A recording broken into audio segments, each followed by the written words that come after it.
Hello, everyone, and welcome to another episode of Dream Oracle for You. This is episode 14, and Biljana and I, once again, are super excited to have today's discussion and share with you all. We want to thank all of our listeners so far and our subscribers for listening and sticking with us, and I hope you enjoy today's show. Today's show, we're going to be talking about things in general that can influence your dreams and perhaps your sleep as well, which will then also affect your dreams. So, we're going to touch on foods and substances and perhaps a little discussion on mood. We don't know exactly where today's podcast is going to go. As always, we just let it flow.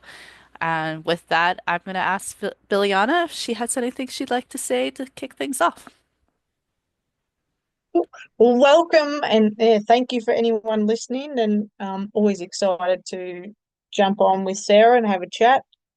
So, yeah, uh, the things that we eat, things that we drink, even our thoughts, I guess. And what did you name it?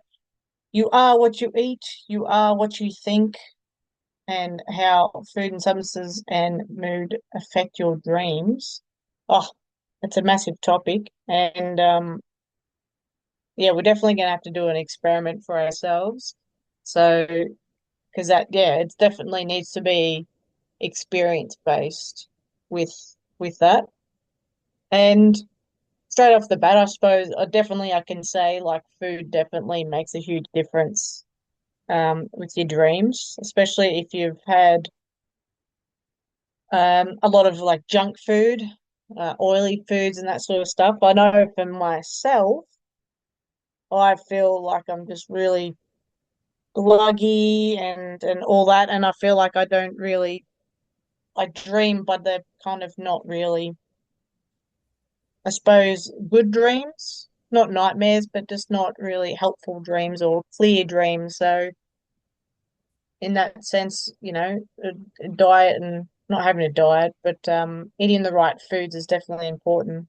So I suppose we'll dive into what's good in terms of food, and yeah, I'm a huge fan of like teas. I make my own herbal teas and that sort of stuff. So yeah, when we started talking about that, and I heard on a different podcast this lady, she she's a dream therapist, and yeah, she was talking about teas that she makes for people to buy to help with lucid dreaming. And I was like, oh, they got me thinking, oh, maybe I should make something for myself. So that could be something we try out ourselves and yeah, share our findings with the people listening, and yeah, it's pretty exciting. Ah, awesome. Thank you, Biljana. You had a lot to say to kick things off. I'm glad I handed the torch to you. Uh, we'll definitely include in the show notes more information about that podcast you were listening to with the dream therapist, because I think that would be interesting for our listeners. And who knows, maybe we could solicit her to be on our podcast. Yeah, yeah, I think she's an Australian lady too. So Perfect. Great. yeah, Yeah, so I'm like kind of torn when it comes to foods and its effect on your dreaming. And there's a couple of reasons for that. Of course, when I was reading through things yesterday, the general consensus was, if it affects, actually, there's a couple of angles. Number one is 95% of serotonin in your body is produced in your GI tract. And serotonin is a precursor to melatonin, which is responsible for your sleep cycle. So if 95% of the serotonin in your body that's a precursor to your sleep important molecules located in your gut, then it would make sense that things that you eat is going to affect the GI tract and possibly affect your production of serotonin and therefore melatonin. That's like, the science, hard science logical fact behind it. And, there's different things that affect your metabolism. If you eat too late before you go to bed, your body is going, depending on what you eat, your body's going to have to work harder to digest it, or, there's so many different variables that go into it. But it still seems inconclusive to me. By the time I was done reading everything for this episode, I felt like it's all anecdotal. Like it's all, kind of it wasn't conclusive, and part of that is the limitations in research in and of itself, I would say. So there was one journal article that I was reading, the International Journal of Dream Research, and the title of that article was actually Foods and Substances Influencing Lucid Dreams. It was published in 2022 by Joshua Beal. I don't know if I pronounced that name right. But they basically got 436 participants and they just surveyed them. They just asked them questions for them related on their what they consumed, the day before they dreamt, and then they were supposed to report whether they lucid dreamed or whether they could recall their dreams and all of that. And there's a whole bunch of, details we can talk about individual um foods or substances and kind of where those things fell into. But so I took that in. I was like, okay, that's interesting. But then there's another area where it's kind of folklore. And this is coming into the mood side of things, where it's kind of passed down from generation to generation that, like, for example, cheese. Cheese is notorious for supposedly causing bad dreams. But if that's put into, your programming where you're told from your mother or your grandparents or whoever, it's like, oh, don't eat cheese before bed, you're gonna have bad dreams. Then maybe that's why you're having bad dreams is because you think you're going to have bad dreams because you've had cheese before bed, you know? Like it can be influenced that way. And as you mentioned about doing the experiment, yeah, I think that's something that you and I should definitely work on. Maybe we're taking a break over Christmas, so maybe that's something we can work on. We'll do some homework and then report back to our audience after the break. But yeah, so last night, and I'm I eat snacks before bed. I gotta stop, but I do. I enjoy, a nice cookie or a chocolate bar or something along those lines while I'm watching TV and maybe we had some cheesy popcorn last night, which was really good. And when I went to bed last night, my intent was I had my notepad and my pen next to my bed, and if I woke up from a dream, I was gonna immediately write it down, which we've talked about before that's something that I've actively wanted to start doing. And so last night was the day I jumped in and I was like, I'm going to do this. I had the most active dream state last night that I've ever had. Like I dreamt at least three different waves of dreams. Probably talk about them in future episodes. And I had lots of sugar and chocolate before bed. And I normally have sugar and chocolate before bed. So it's not like this is something new that I was trying out. This is like my normal thing. So there's some nights that I dream and there's some nights that I don't. There's some times that I remember my dreams and there's sometimes that I don't. But last night I had the intention that I was going to remember my dreams. And I was also asking for like messages or lessons to come through my dreams as well. I also specified I wanted it to be fun and easy to understand. And it was just like super active. I'm really torn. I'm like, does food have an impact or is it more on your mind? Or is it a little bit of both? I don't know.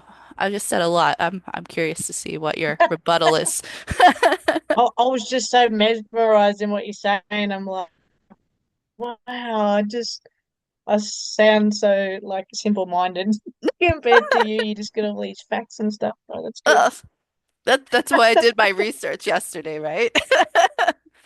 This is literally me learning it yesterday and passing it on today. There's not like this was in my head all the time. No, I agree with that. And when I think about the dreams, when I started really focusing on my dreams like last year and writing them down, the ones that were quite vivid and real messages coming through was when I was going through like a real heavy detox of like clearing out heavy metals and all this sort of stuff and getting rid of my brain fog. And was it the clearing of all of that, or was it they're eating the better food, or was it because I was living with intention? Like everything had an intention. So, you know, it's probably a combination of all these things, but we've talked about this before, like intention is key, like it's so powerful. So if like you're eating your chocolate and your snacks and all that, you're really enjoying them and you're not just kind of just gorging out there and doing it for other reasons. Like you might really love a cookie, if it's homemade, I've seen your cookies, they look so good. If only you could send them in the mail. I can send you the recipe and maybe I'll do a YouTube video on how to make the cookies. Because Oh, that'd uh, be pretty cool. I mean this is a side, and I won't go deep into this, but there is actual chemistry behind making cookies. Every ingredient that goes in is playing a chemical role that makes cookies awesome. And there's also like I like a nice chewy, gooey chocolate chip cookie. I don't like them to be like thick and cakey. That's not my gig. And what makes a cookie cakey is if you mix the flour in too much. Because as you're mixing the flour in, you're like breaking down the gluten or something that's in the flour, and then that's causing it to be cakey. If you think like bread, I mean, bread has to, with the flour, it has to be kneaded and, mechanically manipulated a lot to make it turn into this fluffy bread. And so if if your goal is to make fluffy cookies, by all means, mix away with your flour, but the key is to mix in the flour with the minimal amount of effort as possible. Anyway, it's a little sidebar to trick to make good cookies. Where does that leave us This will back in this dreams? will be like what's good to eat before you go to bed and how to make cookies Yeah, have good intentions. Um, and yeah, enjoy your cook. yeah, enjoy it. Definitely enjoy it. Yes. Um, I don't know if that's relevant, but like just I'm thinking about that now and this is really good. Well, every time we have a topic for the podcast, you've got all these thoughts and information, memories locked away until they're needed. They come to the forefront. So like when you start talking about it, I'm like, oh, that was interesting. While I was doing my detoxing, that was when I was getting a lot of messages coming through, and not they weren't so much random ones, like the ones I could understand quite well. And my intention wasn't about the dreams; it was about my health and looking after myself and all that. So, you know, I suppose that's when I'm connecting more with myself, and then my dreams were, a lot easier to understand. So, you know, yeah, no, absolutely. And I mean, by all means, not saying that like with me eating. Oh, sorry, I just looked outside and it's snowing. Like, oh no. Uh, oh, nice. nice for you. You've got the nice, beautiful, hot, humid weather. Honestly, I would love to be hot and humid in Nova Scotia all the time. Uh, anyway, okay, where was I? Yeah, so I think, intention is definitely key and very important, but and I think intention can supersede a lot of things, that whole mind over matter situation. But that being said, the better condition you have your body in, the easier it is to, and the more effective perhaps your intent will become. Yeah, So, yeah, I agree with that. Yeah. Yeah, yeah.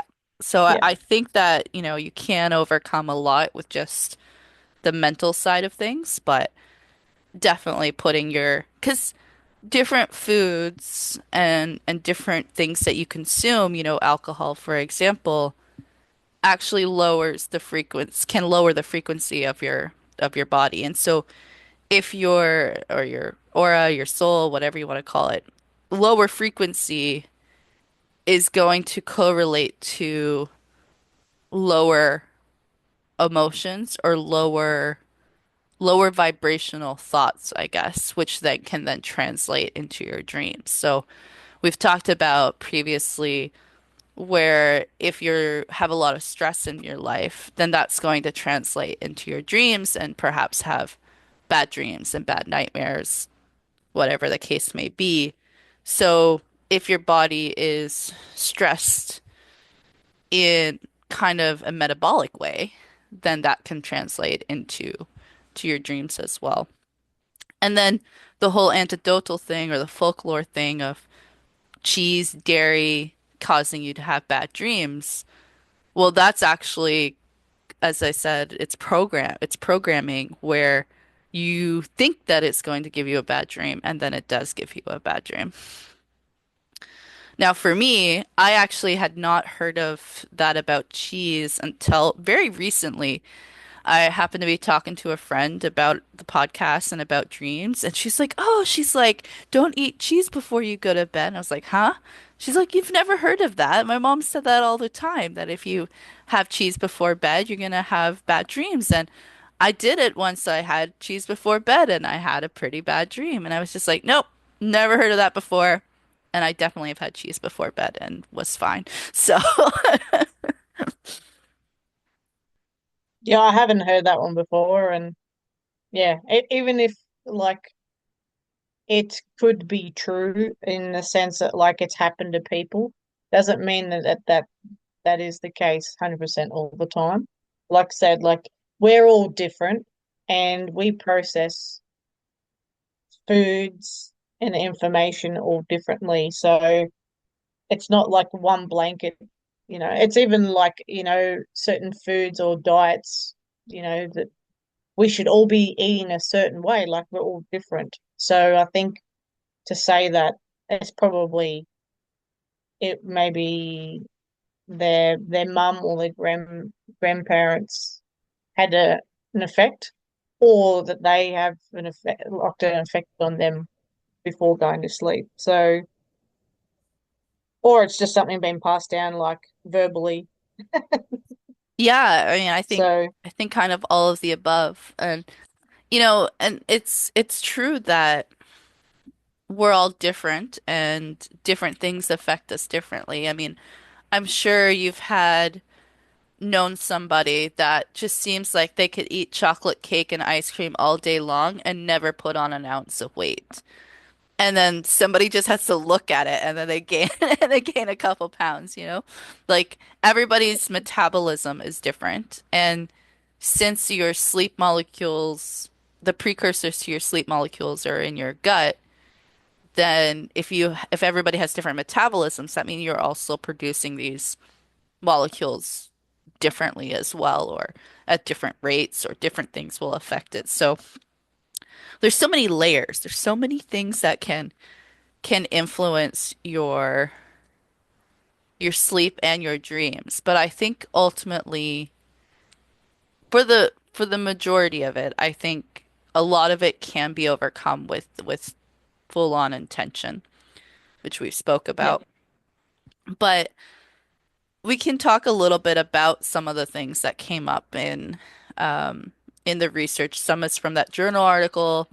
The talk about cheese, I found like I looked at so many different websites yesterday, uh, and almost every website that I came across that wasn't a research journal article had mentioned cheese and dairy in some format of influencing bad dreams, apparently.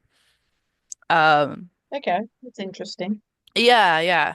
Uh, Sugar causes inflammation in the body, which, can affect things overall.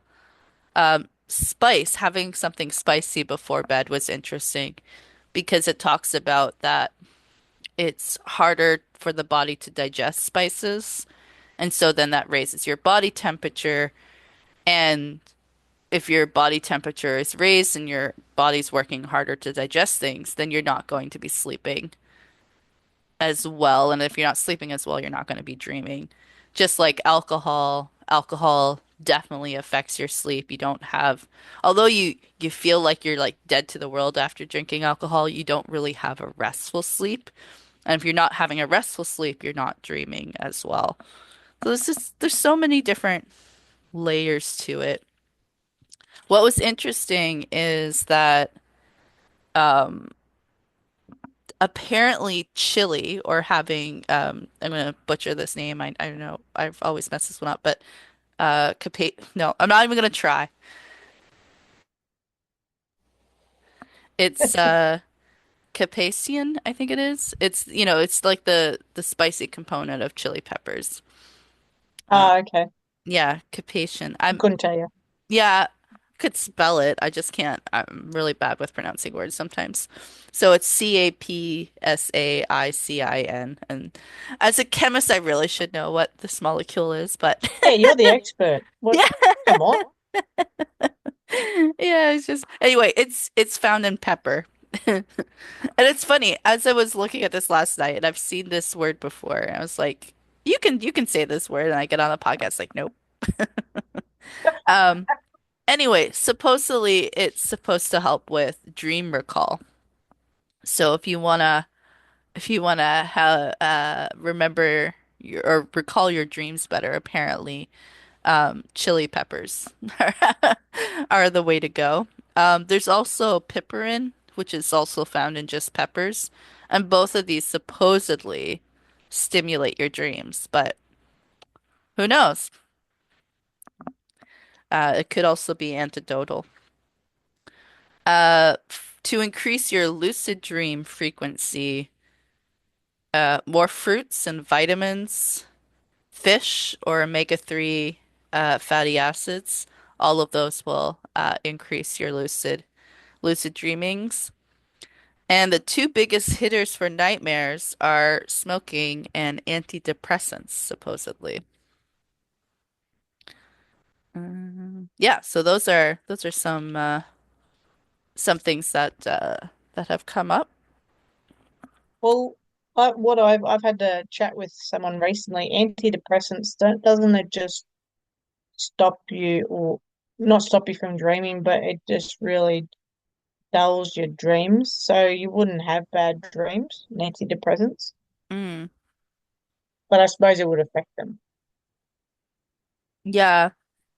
Well, it's interesting because I didn't mention.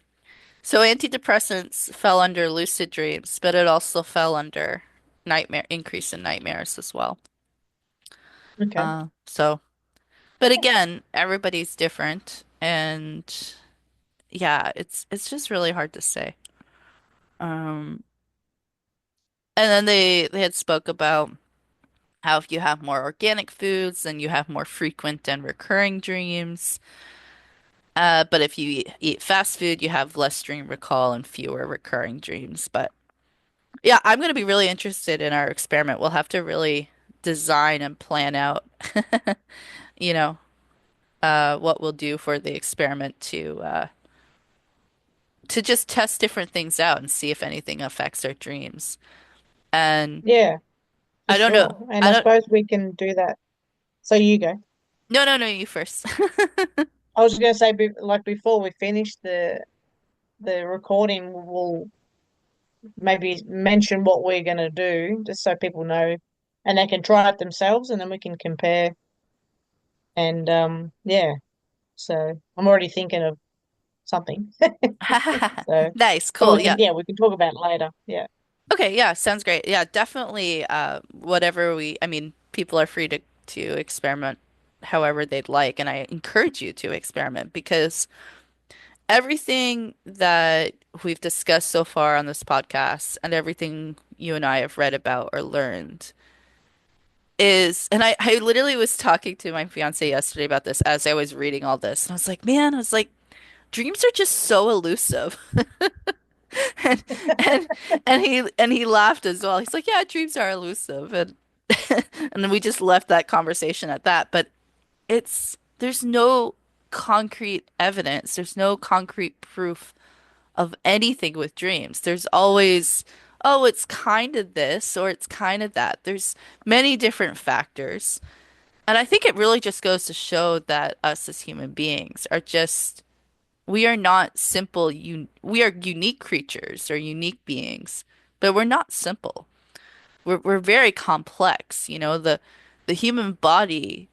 Oh, I don't know if I've said this one to you. This is my chemistry coming in again. The human body, every cell in the human body does a billion chemical reactions. And I can't remember if it's a second or a minute. I probably should have looked that up before today. But, you're doing a lot of chemical reactions.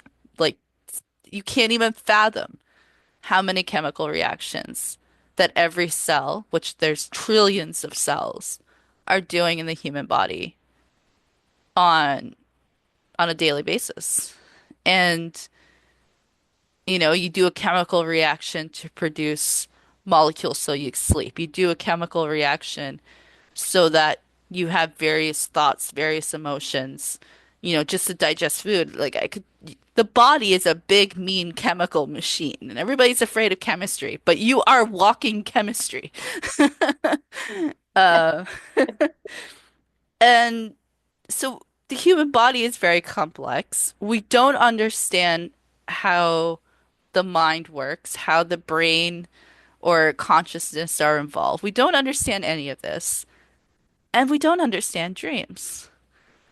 But I can tell you from experience that if you pay attention to your dreams, if you put the intention out there for your dreams, they can be both beautiful and helpful. Well said. I love Thank that. you. Thank you. That's so good. And just to add on to what you said before, that, we don't really know what dreams are. To me, then, if we, it's still an well, there's been studies and all that about dreams, but we can't have a controlled experiment in the sense where you never know what you're going to get in it, what dream's going to come through. You can't necessarily choose how it comes through. It comes through how it's supposed to. So for me, straight away, that's like it's all about the person, the dreamer. Like it's about what you want to get out of it. Your waking life, like who you are. Are you self-responsible? Are you motivated to do certain things for yourself? Like all these things, are you empowered in yourself, or are you not those things? And that in itself is going to affect your dreaming. So you kind of have to like you have to work on yourself anyway for everything. But it's if we focused on working on ourselves, empowering ourselves in our waking life, it's going to make a huge difference for our dreams. To yeah, so I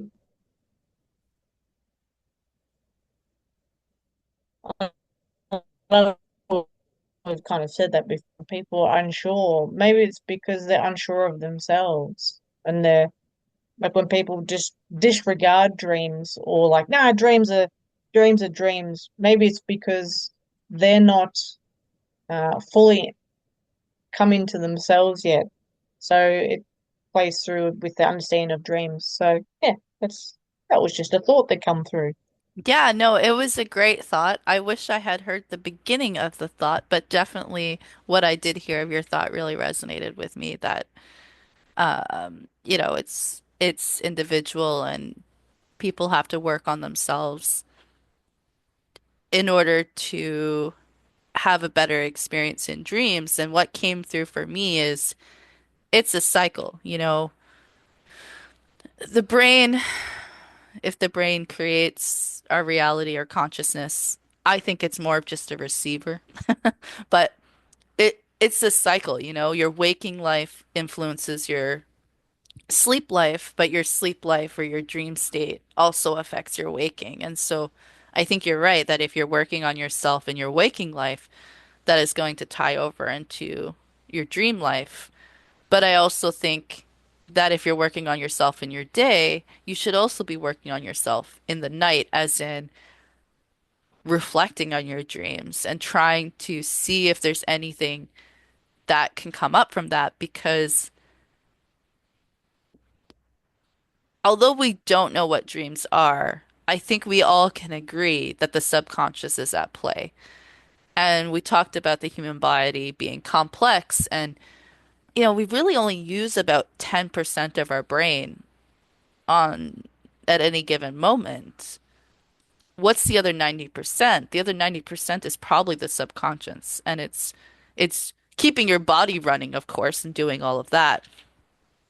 But there's a lot of processing that goes on in the background, and I think that that processing really happens through your dreams. Yep. Yeah, no, I agree with that. And yeah, going back to like foods and drinks and all that sort of stuff, I was just thinking about, when you wake up and you do your morning routine of like making your coffee, cup of tea, whatever it is, having breakfast. F- when I was having really vivid dreams, like a lot of messages coming through, I was like, I wasn't just doing my routine. I was really in the moment and like even making my cup of tea, making my breakfast or any meal or what it was, I was present in those moments and really enjoying the foods, regardless if it was junk food or organic food or anything. If I was really present and paying attention to what I was eating, my dreams were a lot more vivid, regardless of what I was eating. Like you've said before, you're eating chocolate and cookies and that sort of stuff, and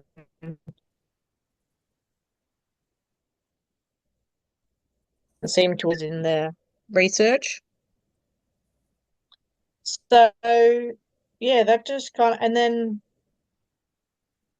I've gone through different, I won't say diets, but just different ways of eating, and it doesn't feel like that in itself has made a difference. I think it's my state of mind has played a part, and yeah, so when you are eating, regardless of what it is, if you're sitting down to a yummy cheesy pizza, which I love sometimes, or a nice home cooked meal or whatever it is, if you're present and really enjoying it, like with your family or with your pet or even just by yourself on the park bench, whatever it is, if you're really present with that meal, I think uh, your intention is going to be in that, and then yeah, it's going to make a huge difference for everything in your life, but also your dreams because it's. I lost my thought, Oh, but yeah, you get what I'm saying. yeah, absolutely. It's just coming back to intention and kind of the idea for this podcast, or you said the tagline earlier is you are what you eat and you are what you think. And both of those things, I think, have an impact on your dreams. But I think what we're getting to in this discussion is it's the thinking that has the most power. The so that intention. The food is obviously going to, or substances that you consume, whatever it may be, is definitely going to have a role to play because different foods affect the chemistry of your body. And, I guess in a way, dreams are involve some sort of chemical signals. There are things that are firing through your brain, or molecules that are happening. First of all, you need melatonin to even be in the dream state, so that's at least one avenue that there's a chemical reaction happening. And so definitely foods affect the chemistry of the body, but your thoughts also affect the chemistry of your body. Why? Because thoughts have an energy associated with them. And all a chemical reaction is I'm gonna get a little more sciencey here. Sorry, folks. Hope you appreciate the the science background. Got my chemistry hat on today. Um, but all a chemical reaction is a movement of electrons, and a flow of electrons is a source of energy. So, if your thoughts have an energy associated with them, then you're gonna be moving electrons in a different in a different way and therefore having a different chemical reaction. And, you know, we've talked about this before where you really can kind of create your own reality. And I was actually listening to a little YouTube video yesterday, and I meant to send it to you, and I forgot to do it. But um, oh man, now I've lost my train of thought. Damn it.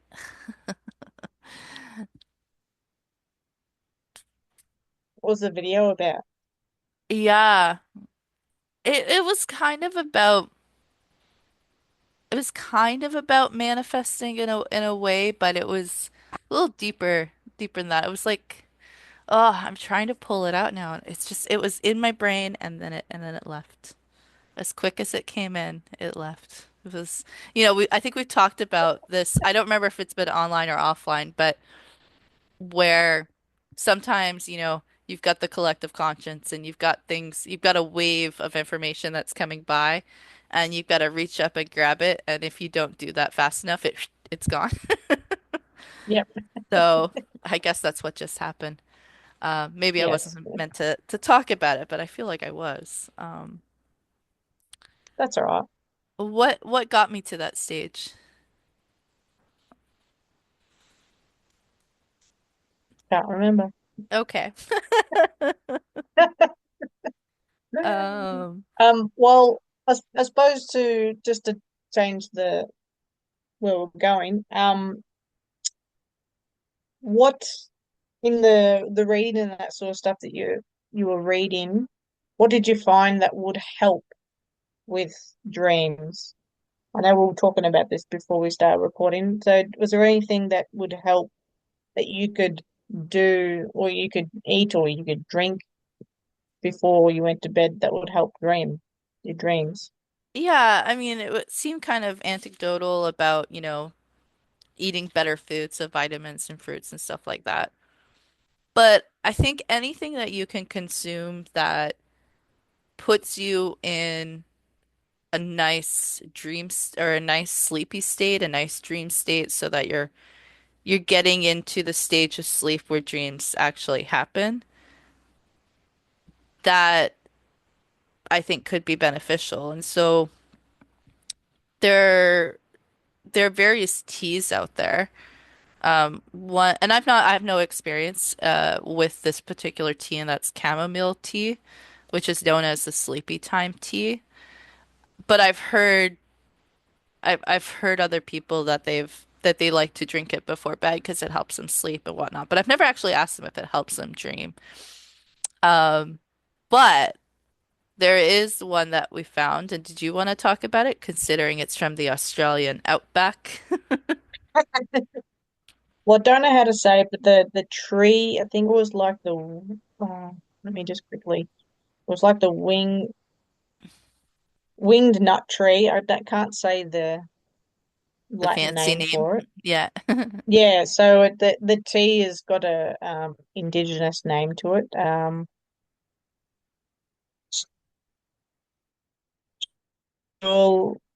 Jilling Young, I think that's how you say it.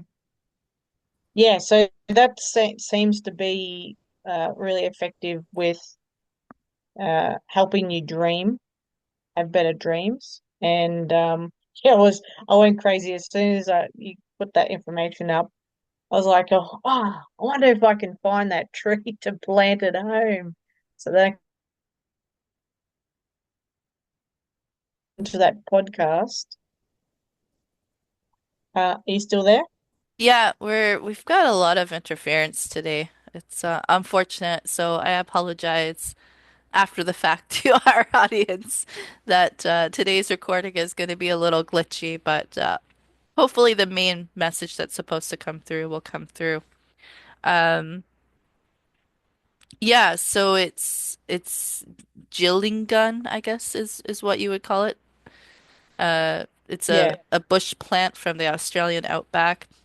What I thought was absolutely fascinating about it is that, yes, the indigenous cultures use it, but it's been in use for like 40,000 years. It's like one of the longest used psychoactive substances out there. And I don't know that much about Australian indigenous cultures or whatnot, but just the little blurb that I had read is that taking the substances away for them to connect with their ancestors or their gods or whatever you wanna call them. And they actually call that when you take this substance, they actually call it the dreaming.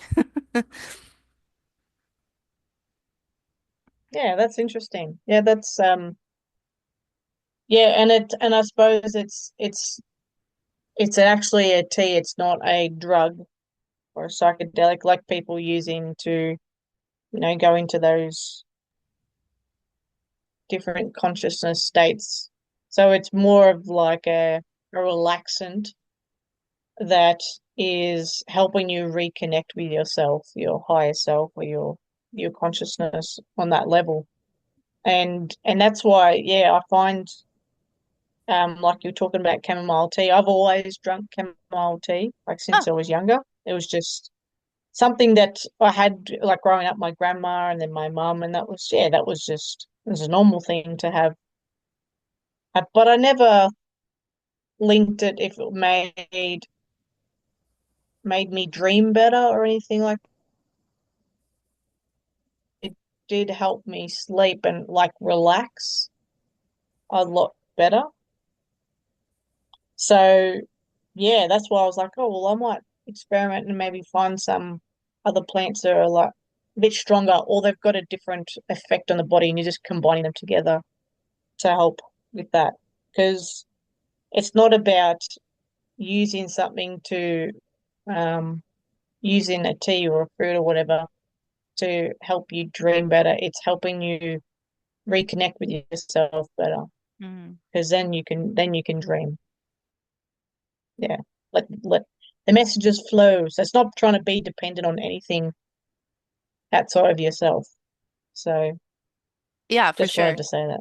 Yeah, no, absolutely. Because we talked about it coming from the subconscious, right? That's where the dreams are coming through.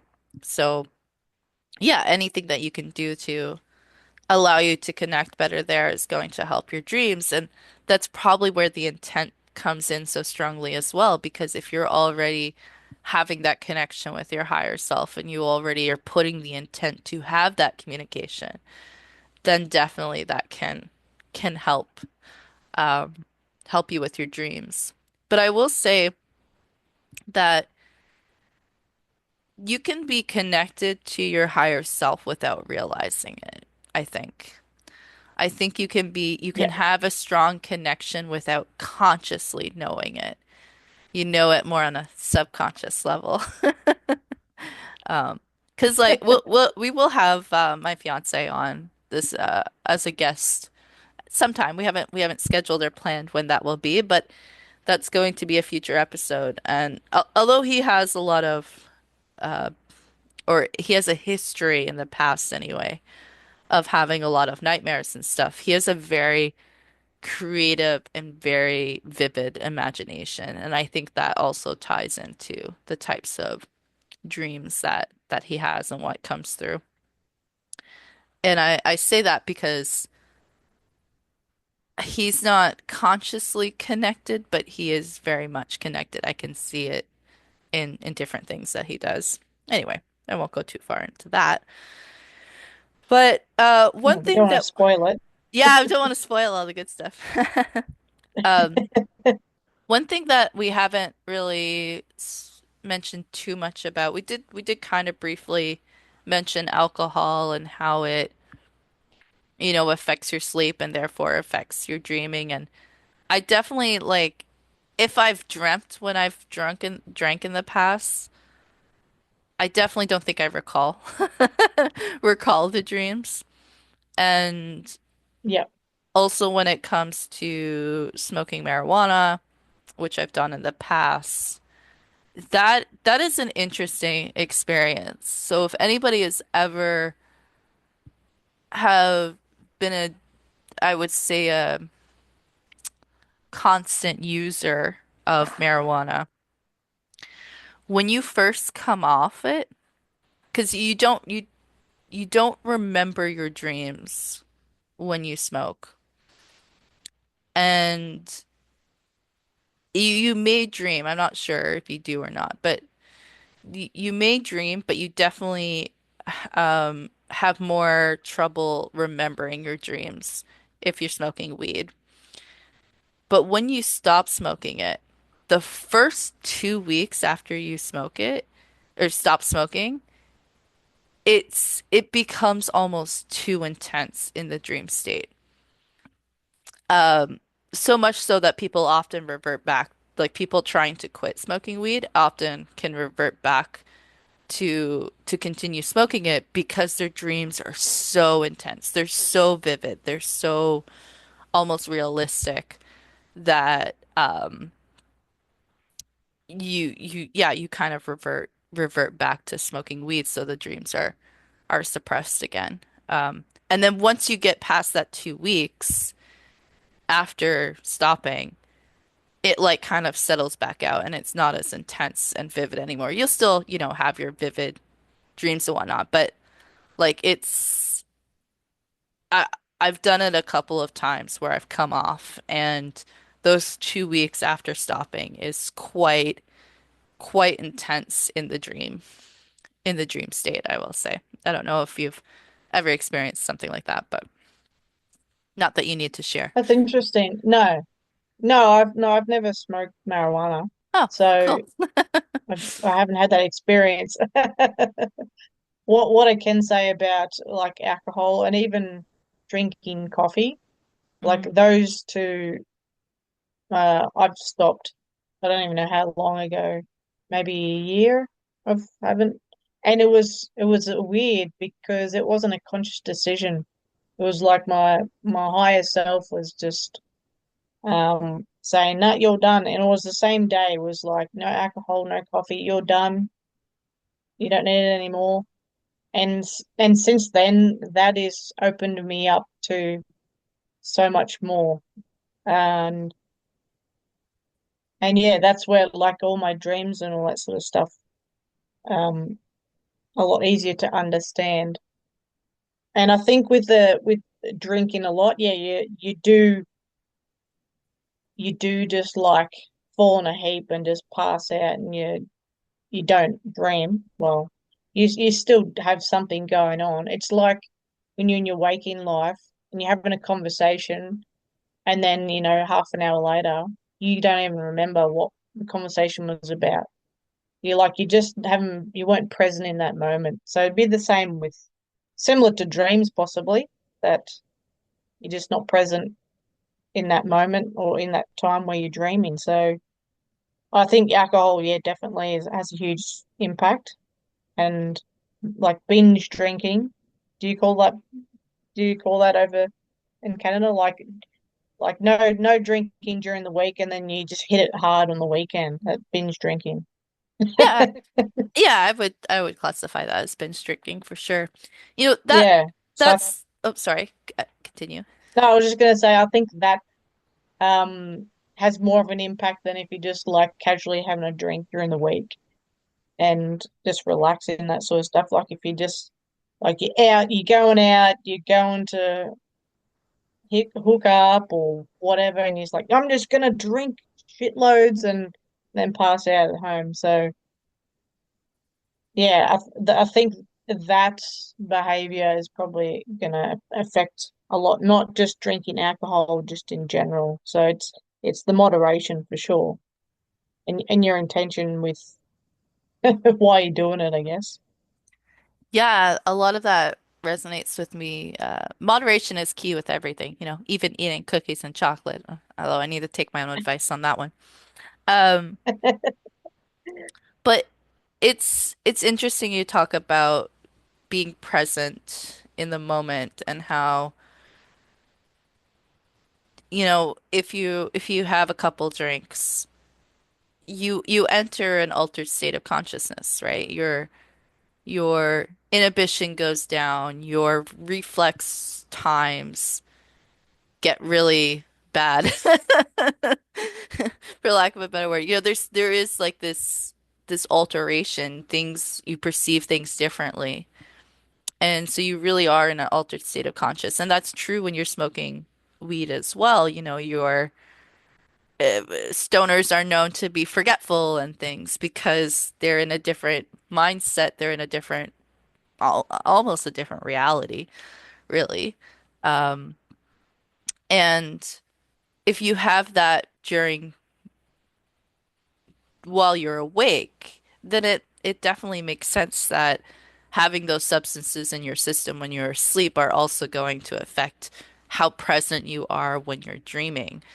Even though, we think we're asleep, your brain is very active when you're asleep, and that's where the dreams are coming in or being produced by, we don't know, but definitely anything that alters your state of consciousness and that takes you out of the moment, which also affects your intention, is definitely going to affect your dreams.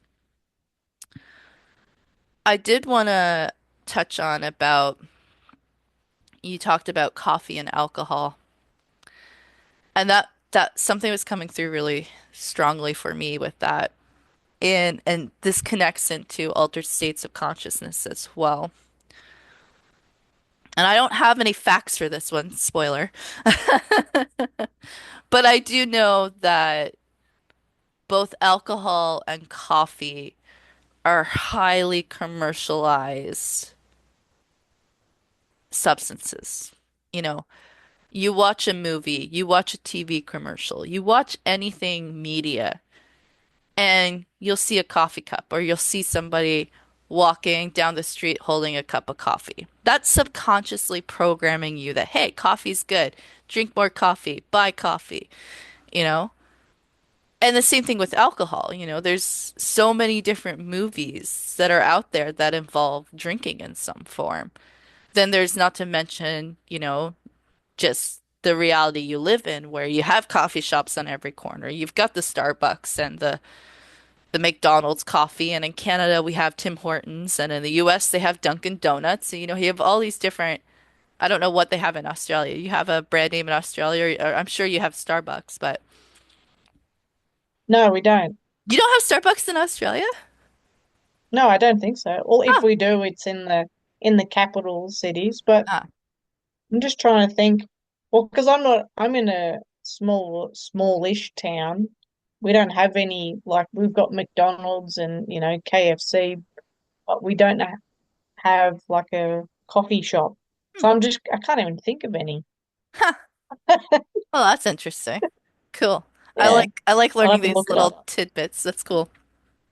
Well, but I think you can agree. It's definitely commercialized and everywhere. It's Oh, yeah. always in your face. And we know that, oh, 1 second. My battery's getting low.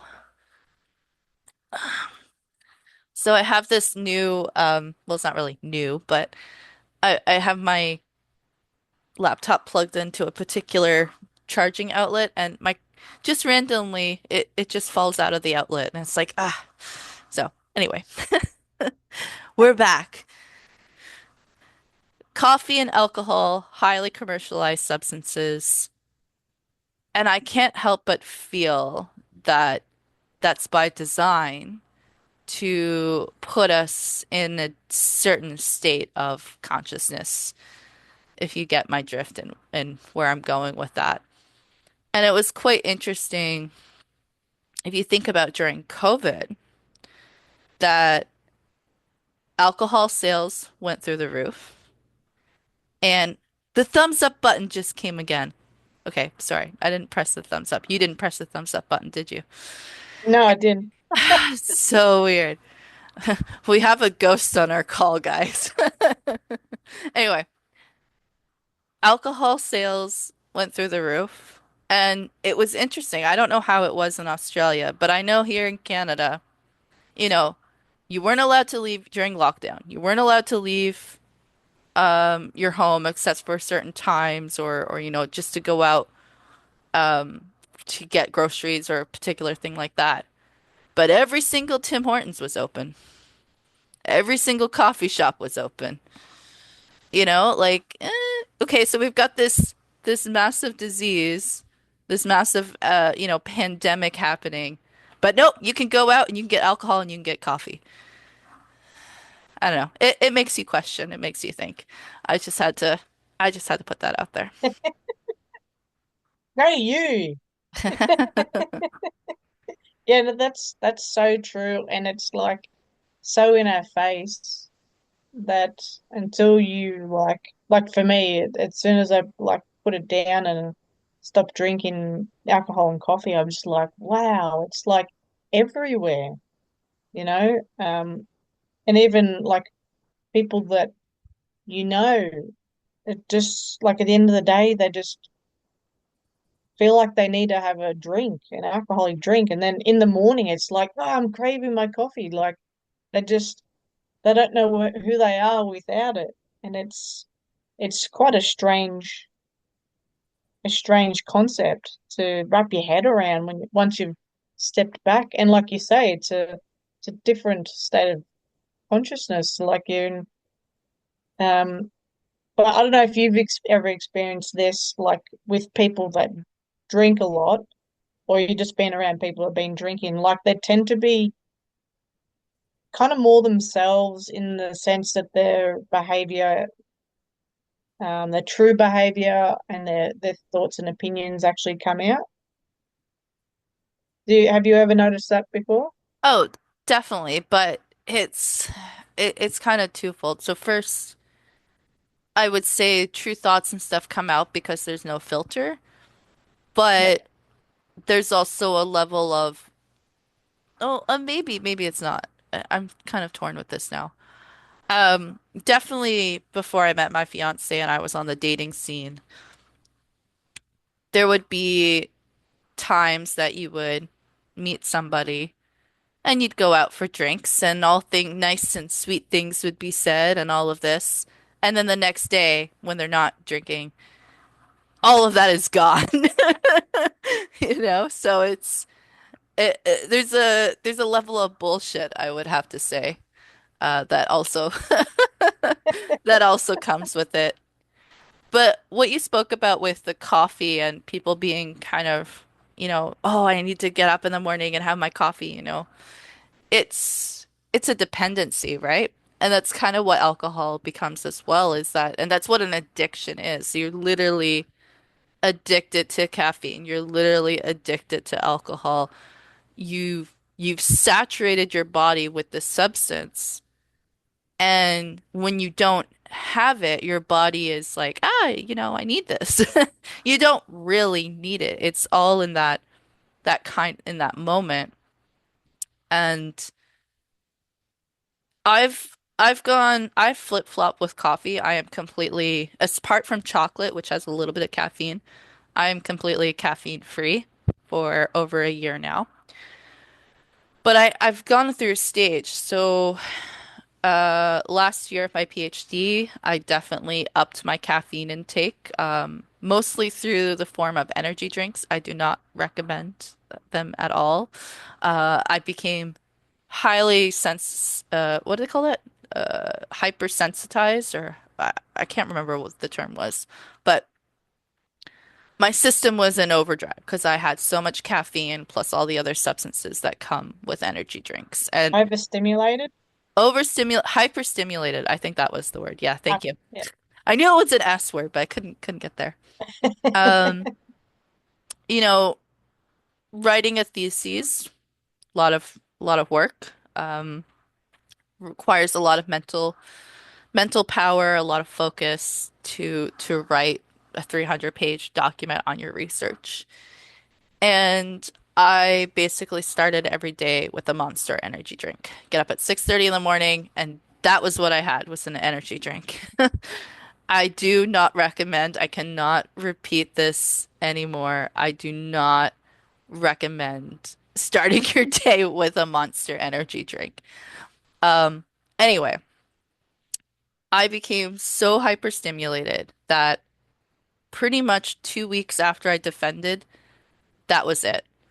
I threw in the towel with caffeine. It was affecting my sleep.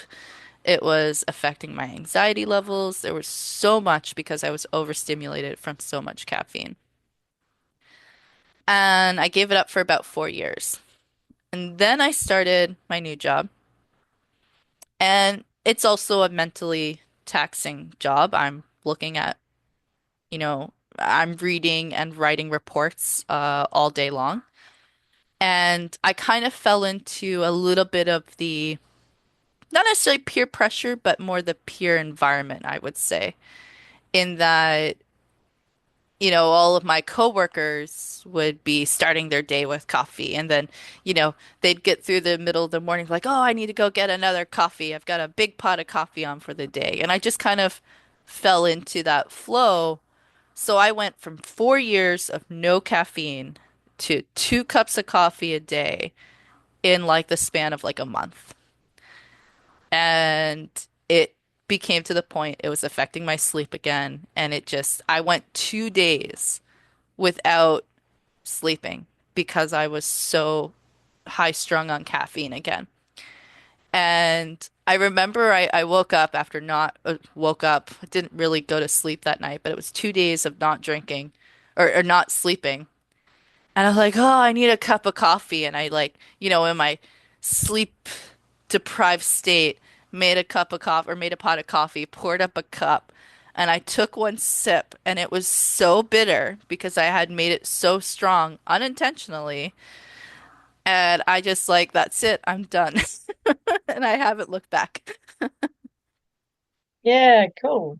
That's your that's your higher self is like, I'll make this extra strong so then I'll put you off for good. Pretty much, I think that's kind of what was happening. Yeah, and just so you know, I think Zoom, I don't know if it's like recognizes when you put your hand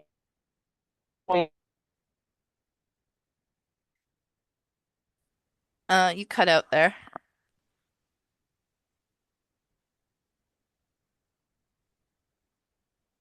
there. Yep. Yeah, cool. Yeah, I You think cut out a you bit. Yeah, it's just the connection. Yeah, it's interesting you mentioned that about Zoom. I'm just realizing that there's a button that says recognize hand gestures. So I guess it's not a ghost at all, but um still, that's a But little I didn't see your thumbs up pop up, but your hand is raised and it's permanently up. yeah, I don't know. Oh, there we go. I got it lowered. Okay. And that was because you had your hand up. Yeah, I saw when that had happened. That's interesting. It's also like concerning. Like I didn't turn on that feature. I don't want that feature on. Why is my camera noticing my hand gestures and then having this app do that? Oh, it's so frustrating. Yeah. But oh yeah, I can see recognize, yep, hand gestures, yeah. So I suppose when it comes to coffee and alcohol and bringing it back to your dreams, like you're, and I think I mentioned this before, like if you're dependent on something outside of you, it's definitely going to affect your dreams.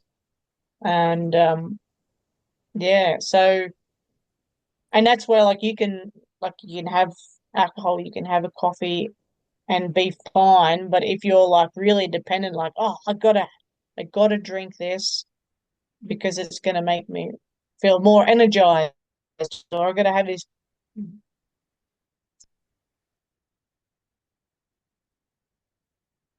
sorrows or whatever.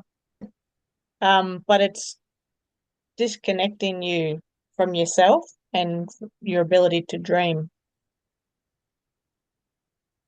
Yeah, no, for sure. Hopefully you can still hear me. We've had some interference, and it's funny you say it's disconnecting from yourself or from you, and at that moment you were cutting in and out just as you were saying that. So it's kind of funny. Um, yeah, no, that Yeah, that's pretty much all I had to say. Yeah. yeah, yeah, no, that definitely resonates with me. So I think we're coming to the end. I'm not sure if you're feeling that way, but I'm just gonna recap and then we'll see if anything else comes in. So today we've talked about a variety of topics. We've had a kind of a back and forth discussion on whether certain foods like cheese or, peppers and whatnot can affect your dreams. We've also talked about various, couple different teas. So there's an Outback uh, bush, Jilly Gun, I think is the name of it, that can put you into a nice sleepy time dream state. Also chamomile tea. Um, we've also touched on alcohol and coffee and our experiences with those substances and the dream state. And I think ultimately it comes down to, this is, I think, our consensus is you are what you eat and you are what you think. And ultimately, what really affects your dream state is your intention. But there are so many different layers and factors that can influence it as well. So if you really want to have your best dream and your best sleep, you want your body to be in its best position to do that. And that's both on what you eat and what you think or what your intention is. How about you, Biliana? Yeah, Anything else on your heart? I definitely, yeah, I definitely agree with that. And yeah, what's on my heart? I was just gonna say that. Um, I suppose like it comes with intention, like they gel well together.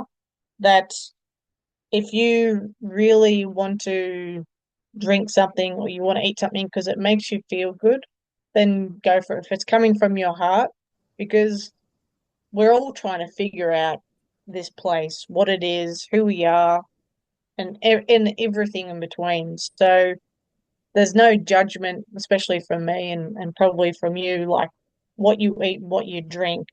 It's like if you are enjoying what you're eating, what you're drinking, and it's coming from a good place, from your heart, and that's your the knowledge and the ability that you have at the time, then that's the best thing that could lead you into having really good dreams in the sense that they're going to have good messages, not necessarily just fairies and unicorns and but more so like like you're going to have nightmares or you're going to have these dreams that don't make sense, but they're going to be really helpful for you the next day or into the future. So that's my message is to lead from the heart. Beautiful. And I'm gonna follow that up by also saying and reminding that you do create your reality and you can't change having a bad dream. You can't change having a good dream necessarily, unless you're lucid dreaming and have full control, then you can. But, if you wake up from a bad dream, you can't change the fact that you had that bad dream, just like you can't change what has happened to you throughout your life. But what you can change is how you react to it and how you feel about it. And that YouTube video I was talking about was talking about that. It was talking about rewriting your script. So if you have a bad memory, just reprogram your brain, play it out how you would have liked it to have gone. And that actually changes your reality. It changes your perception of the life that you're living. So if you want to have better dreams or if you want to be the best version of yourself, then you have to change your perception and how you think about your reality and yourself. So if you had a bad dream, think about a positive thing from that dream. Think about a lesson that can be learned. What is the message coming from that? Not just the it you've had this bad dream and then that puts you in a bad state of mind. It's the same thing in your waking life as well. So I guess I should end by saying if you want to change your reality and change your dreams, change how you perceive them. Very nice. Well said. And we better leave it at that because we can't top that. Oh, thank you. Yeah, I guess we should call it end to an end here. In terms of our experiment, I feel that perhaps we should talk about it after offline, and then we can post the plan. We can make a post on YouTube or perhaps a quick little short video or something to get folks to participate if they want to participate in the experiment, or just to stay tuned for our results that will pen from that. You know, that sounds good. I'm up for that. Okay, great. Well, thank you, dear listeners. I really hope you enjoyed today's episode. We sure did. We covered a lot of ground, and it was a lot of fun to discuss the various things that we discussed today. Thank you all for being here. I can't thank you enough for listening to our podcast. Biljana and I really enjoy having these discussions and just really speaking from our heart on what's on our minds and our thoughts when it comes to dreams, reality, and who we are as individuals on this school earth that we have, or earth school. And with that, I just thank you all once again. Please like, subscribe if you want to get in touch with us. You look in the show notes and you'll find how to reach us. We're on Instagram, Telegram. You can reach us via email. And with that, please, everyone, keep on dreaming.